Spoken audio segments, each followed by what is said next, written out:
Don't be mean. That being said, you should know how to deal with a bully. I'm Nick. This is 10 Minutes with Nick. And thank you to those who like and subscribe. Today, we're going to talk about bullying because I saw one of the most interesting, I don't want to call it a hot take because it's not necessarily wrong, but it's not necessarily right. Somebody on Instagram said that we as a society, we focus too much on telling people to be nice instead of also telling people how to deal with bullies. So rather than focusing on teaching, let's use the example of kids, because kids are the ones who are typically bullied. When you're an adult, it's called harassment. But you have kids, and instead of teaching your sons and daughters how to protect themselves or how to deal with bullies, the focus is on trying to make the kids who are bullying not bullies.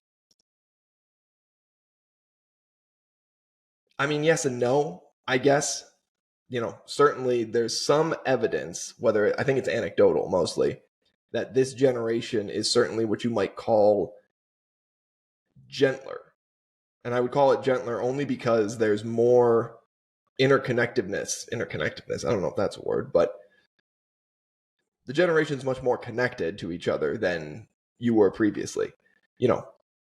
Back in my day, the late 1990s, early 2000s, before cell phones were ubiquitous and before the smartphone was ubiquitous, I remember the kid who first got a smartphone in my class, and it was, I thought at the time, the dumbest thing I'd ever seen.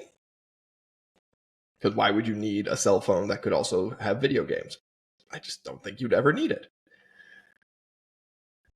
Little did I know. This is why I'm not a gagillionaire. But at the end of the school day, you left. Your bullies didn't really follow you. Nowadays, your bullies follow you. And you can identify them very easily because, usually they're doing things with their own username. Kids are not intelligent. We shouldn't expect them to be. So I guess the question becomes then, what are we doing wrong when it comes to bullying? We must be doing something wrong because the rate of teenage suicide and young adult suicide has not gone down. It has, in fact, risen. As far as I know from the statistics, it has risen. Now, someone can feel free to correct me. And yes, this is a trigger warning, I suppose, even though I'm just saying something that exists. And why do we need to focus on that?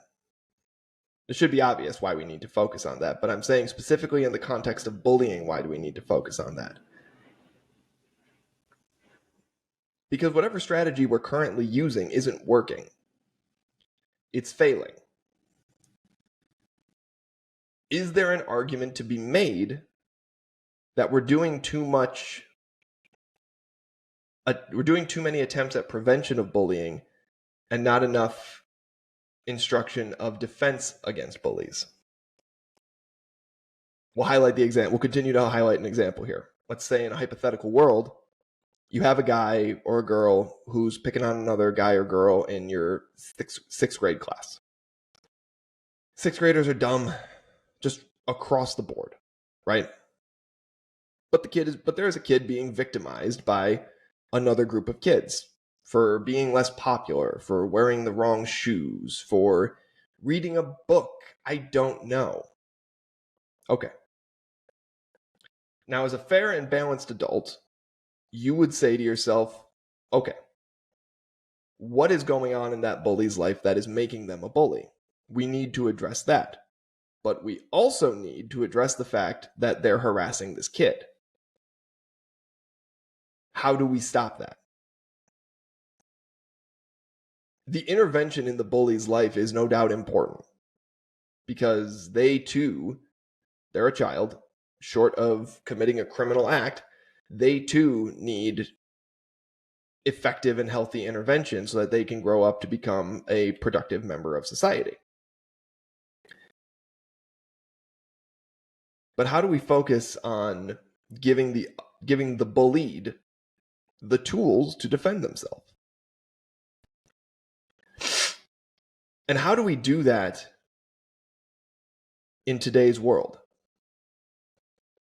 In a world where we really don't have a way for kids to get away from each other.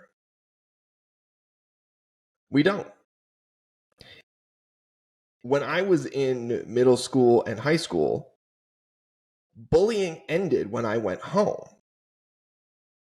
If for no other reason than the bullies literally couldn't follow me. And later in my high school career, I ended up becoming on decent terms with the kids who used to bully me because we all grew up. And we could all grow up because essentially we could all go back to our corners. We could retreat. We weren't under constant harassment. Kids today are under absolute constant harassment thanks to the internet.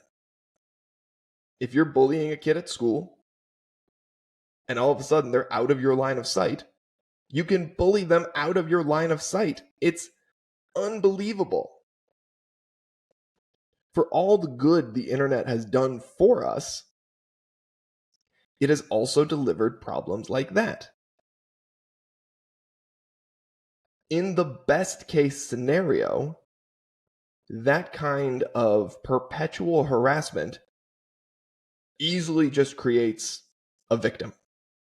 Someone who doesn't know anything except being victimized. What is that person going to do when they grow up? In the best case scenario, again, they just basically roll over for the rest of their life. And you've created somebody who can't stand up for themselves because they never got the chance to learn how. And the only way you learn to stand up for yourself against bullies is to be able to walk away from them for a second and breathe and get your mind right and remember that you are a human being too, and that the bully's power is actually quite limited. And for the bullies, the only way they learn to stop being bullies is by getting to a point where they also realize that they're just being crappy. Now, nothing criminal is happening in my example, right? They're picking on them for shoes, something dumb. Kids pick on each other, right? It rises to the level of bullying when you start to see essentially a power struggle. You know, if I pick on a kid and the other kids laugh, it happens. It's embarrassing. Most of the time, most of the time kids move on. They move on to the next shiny thing down the hall. Bullying is the establishment of a power dynamic.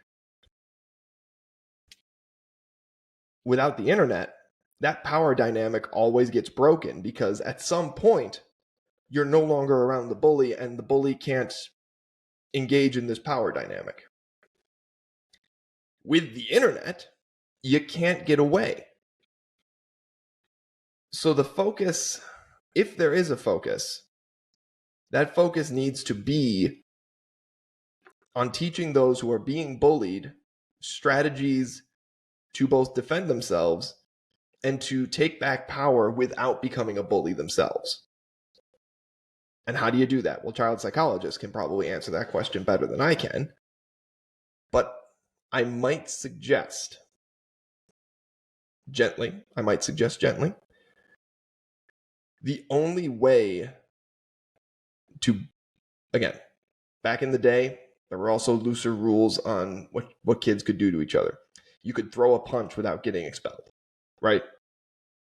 And the simplest way to shift the power dynamic was to just brawl it out. You break it up. So long as there are no long-term injuries, everybody moves on. That dynamic has shifted a lot. There's no longer that option. So you still have to find a way to do that, but differently. And I don't know what the answer is because, again, the world has changed so much. And even if you did, let's say you let's say in this example, you have a teacher that basically says, yeah, you know what? This is getting out. These two kids just need to fight it out. And you fight it out. And you think, oh, thank God, it's done. It's not.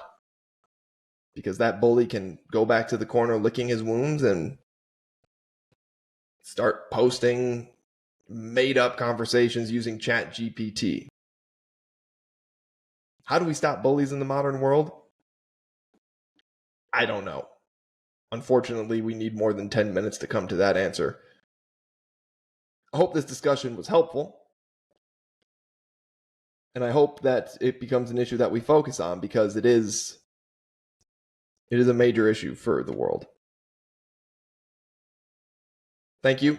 If you liked what I said, like and subscribe. If you didn't like what I said, I'm an adult. I guess you can try and bully me.